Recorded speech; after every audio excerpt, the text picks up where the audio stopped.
Thank you for coming today. I'm attorney Gloria Allred. I'll be making a statement, and then Tracey Carver to my right will be making a statement, and then to my left, AC will be making a statement, and we'll provide you with copies of all of those statements in just a few minutes. Recently, I was contacted by Tracey Carver, who was seen in the Texas pool party videos that went viral. That video, which was incomplete because it only showed part of what really happened, shows Tracey in an altercation after she and her children had left the pool at the Homeowners Association complex in McKinney, Texas. Tracey has been in hiding ever since the incident because of death threats, which she has received as a result of untrue statements made about her, which falsely accused her of making a racist remark at the time of the incident. Today, she's decided to speak out for the first time and share what she alleges really happened at the incident on June 5th, 2015. She's speaking out here in California because at this time she feels that she's unable to return to her home in Texas because of numerous serious threats that have been made against her and her family because of the false rumor that she made a racist statement. These threats include threats to rape and kill her children, and to rape and kill Tracey. I'm unable to repeat some of these threats because of certain obscenities and profanities. However, Tracey has made law enforcement aware of the threats of bodily harm against her and her children. And she's, by the way, provided evidence to them of those threats. Tracey is the mother of 3 children, and she has 2 grandchildren. She has lived in McKinney, Texas for 11 years and has a full-time job in Texas. Prior to moving to Texas, she was a resident of Southern California. She owns a home and is therefore a member of the Homeowners Association where she lives.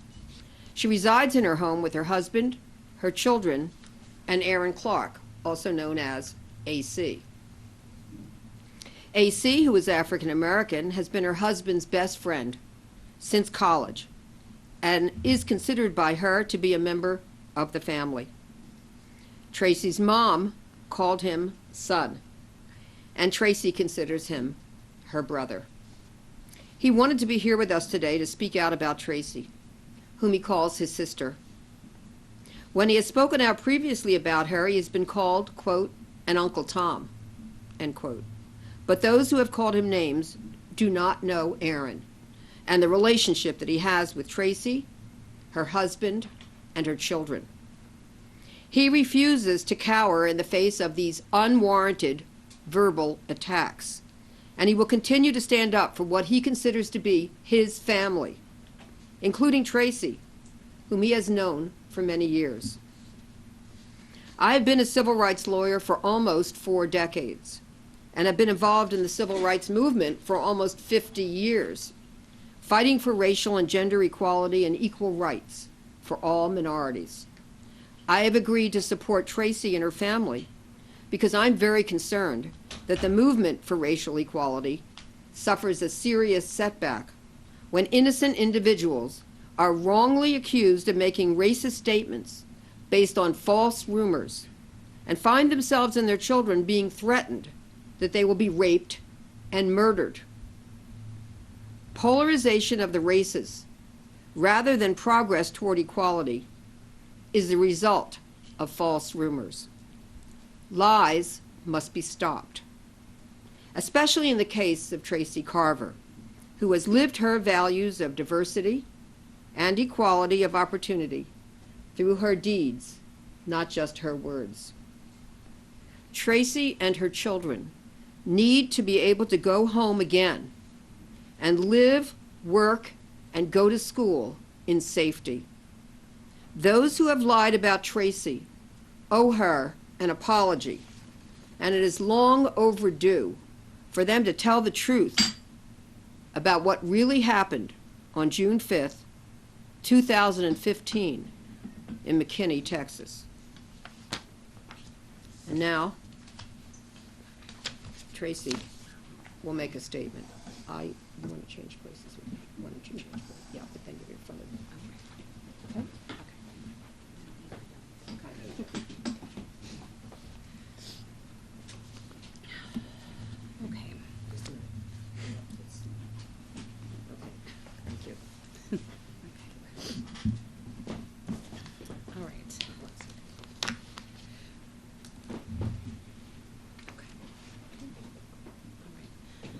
On Friday, June 5th, approximately 4 p.m., I, along with a friend of mine visiting from out of state, took my 2 children and one of my grandchildren to our community pool for an afternoon swim.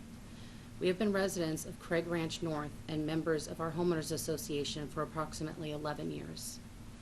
About 5 p.m., a barbecue, along with a DJ, was being set up in the community park directly next to the pool, but outside the pool gate. Approximately 5:30 p.m., the people, non-residents, who were attending the barbecue began entering the gated pool by the dozens. Our community has a rule that residents may only bring 2 guests to the pool. Other than that, the pool is not open to the public. By the time our security officer arrived for his scheduled shift, the pool had been overtaken by unruly teenagers and young adults. When asked to provide key cards by the security guard, many in the group of non-residents who demanded entry to the pool became irate at the security guard and the other residents in the pool, stating they were being asked to leave because of the color of their skin. This was not true because all races inside the pool were being asked to provide a key card to verify identity, including myself. At that time, dozens of non-residents began jumping the fence into the pool area. My decision was to gather my children and grandchild and go home to avoid any issues in light of what appeared to be unfolding very rapidly. People whom I did not know were shouting at us through the gate while we were trying to exit. They were shouting, "Go home, bye-bye black haters." It was nearly impossible to exit the gate because it was lined 3 rows deep with unruly, disrespectful, violent teens and young adults. Once I was able to get out of the gate, a teen was screaming racist slurs at my visiting friend and me, stating that this was a public pool. In response, my friend stated, "This is not a public pool. People pay community dues to use this pool. This is not about black or white. It's about having a card key and everyone is able to bring in 2 guests regardless of race." A young woman over the age of 18 then began screaming and charged down the stairs at my friend. My friend did not make any motion toward her. My friend's hair was grabbed and she was pulled to the middle of the street. My kids were screaming and traumatized. I walked out to defuse the fight and did just that. I did not beat anyone, nor did I use racial slurs of any kind. I was trying to separate my friend from a person that was pulling her hair. Once I returned to my car, a large red icy was then thrown at me, hitting me in the back and splashing my 11-year-old who was sitting in the car. Accusations that I'm a racist could not be further than the person I truly am. I'm a woman of God, a humanitarian in every sense of the word. I have countless supporters of all ethnic backgrounds that will stand up for my character. The fact that I've had to relocate my family for their safety has made me physically ill.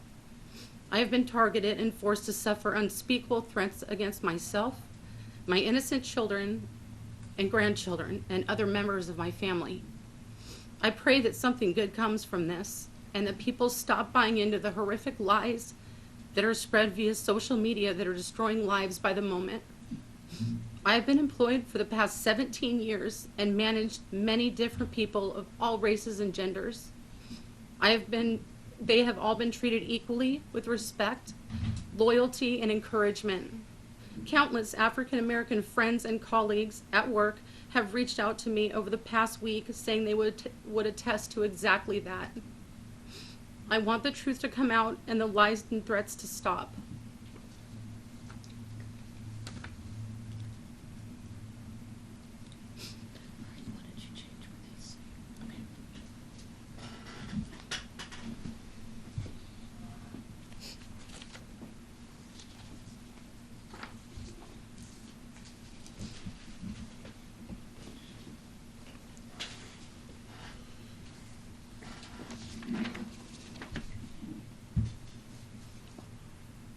My name is Aaron Clark from Quincy, Illinois, currently living in McKinney, Texas. I want to state that I've known Larry P. Allred and his family for 27 years and consider him to be my brother. And that I was there when he first met his wife-to-be, Tracey Carver. I've known Tracey and her family for 13 years. I consider her to be my sister.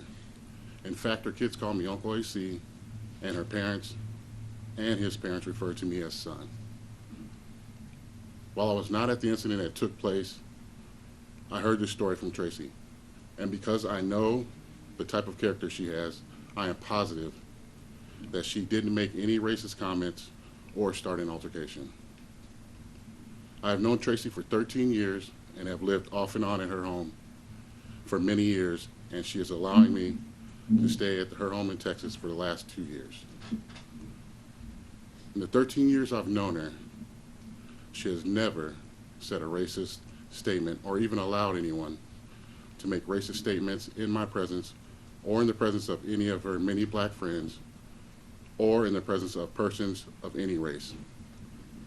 Knowing Tracey and her family as long as I have,